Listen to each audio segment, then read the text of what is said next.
Statement of intent. Diverse religions and points of view offer many different types of analysis and interpretation, which shows that the author's intended purpose of a piece is not necessarily the significance that needs to be taken away. Rather, taking something applicable to one's own life is not only far more useful, but also more meaningful.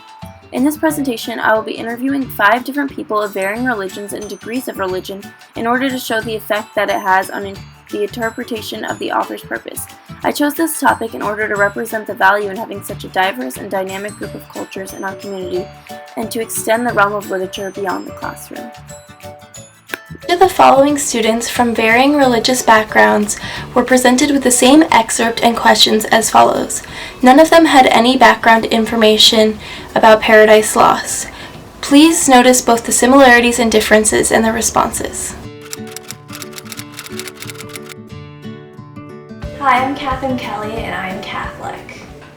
My name is Lily Hill Pincipiento. My dad is born Catholic, but my mom isn't baptized anything, and as a whole, we aren't religions. My name is Pavi Pansuria, and I'm a Hindu. My name is Anuj. I'm a junior at Shinto High School. I don't affiliate with any religion. Drew Giesman. I'm Buddhist.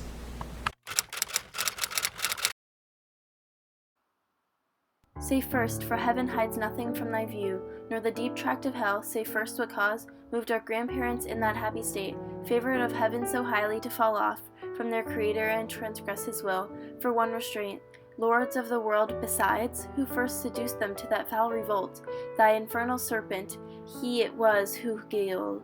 Stirred up with envy and revenge, deceived the mother of mankind, what time his pride had cast him from heaven with all his host of rebel angels, by who aiding, aspiring to set himself in the glory above his peers, he trusted to have equaled the Most High, if he opposed, and with ambitious aim against the throne and monarchy of God, raised impetuous war in heaven, and battle proud with vain attempt, him almighty power hurled along flaming eternal sky, with hideous ruin and combustion down to bottomless perdition, there to dwell.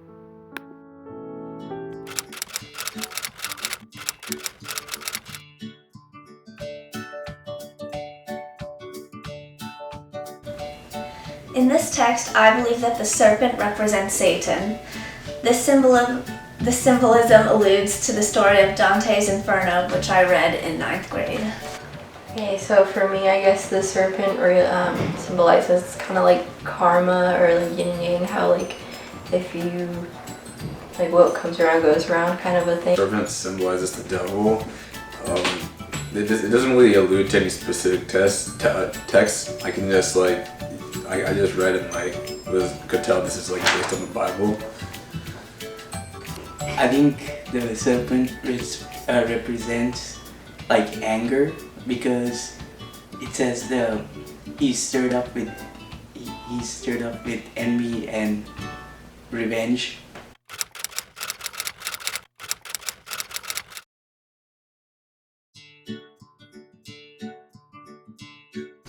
I don't believe that anyone deserves eternal punishment.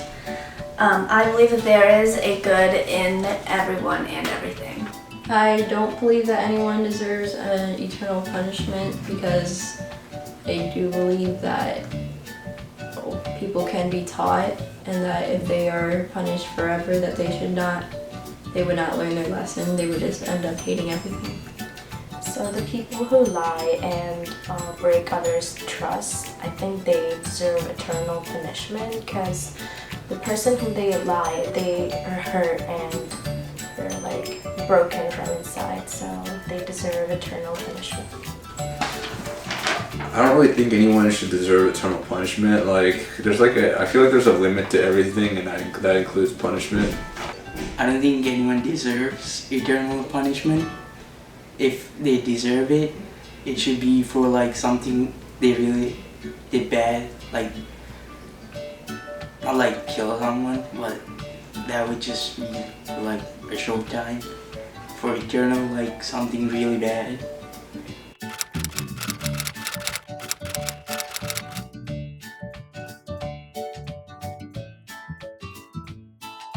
If I had to choose, I would rather live in paradise as a slave because I would be able to enjoy everything that's around me.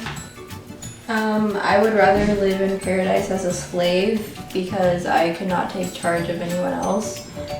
Also, in prison, it's kind of a dark feeling towards it's a negative effect, and in paradise, you are more relaxed, even though you are being controlled by someone else. I would live in a paradise as a slave because at least the paradise will give me peace and I would feel like God exists around me. Yeah, I'd rather live in prison as a warden.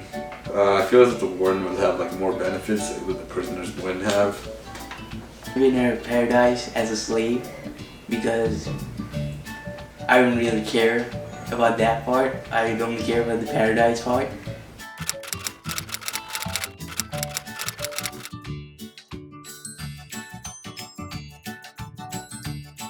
I don't believe that a master has the right to demand loyalty from all his subjects because I believe that everyone has a choice on what they believe in.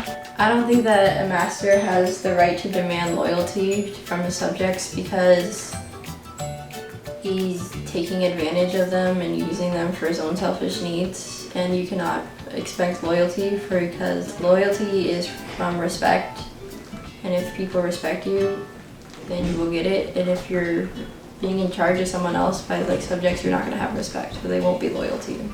The master has the right to loyalty because his subjects and like everyone's duty is to be loyal to everyone else.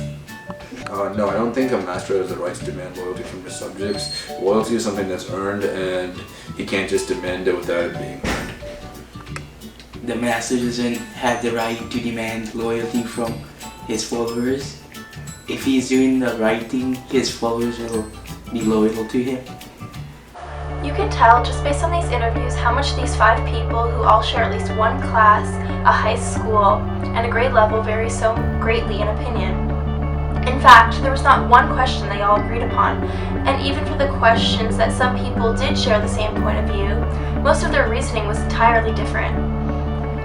In addition, just because Milton intended a certain meaning for this poem doesn't mean that other interpretations are necessarily wrong.